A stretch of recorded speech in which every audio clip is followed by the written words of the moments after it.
20 years ago, my dad, Matt Cohen, died of lung cancer.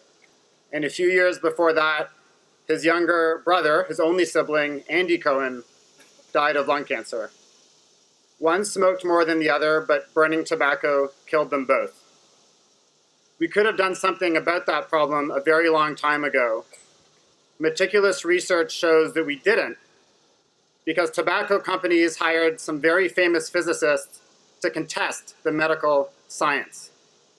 When that became untenable for tobacco, an oil company, Exxon, hired literally the exact same physicists, Singer and Seitz, this time to contest the climate science. They used the exact same message. And that message was, slow down. Do more studies.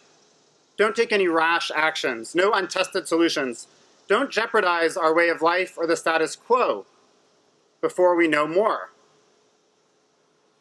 Now that's a deadly message. I know that personally. And it's a familiar message. We still hear it every day. It's a message that killed people in my family and that will kill hundreds of millions of people disproportionately in Black and brown and indigenous communities in this country and around the world.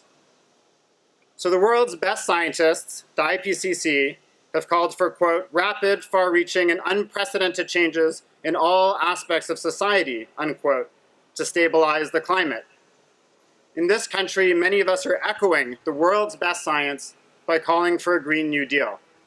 Now, we can debate the phrasing, we can debate some of the specific policies. My question today is, what role will Penn play? Will one of the world's best universities follow the world's best science? Will Penn make rapid, far-reaching, and unprecedented changes to its research mission, its educational mission, and to its investments? Penn has a choice to make, and this is a choice between life and death. Thank you.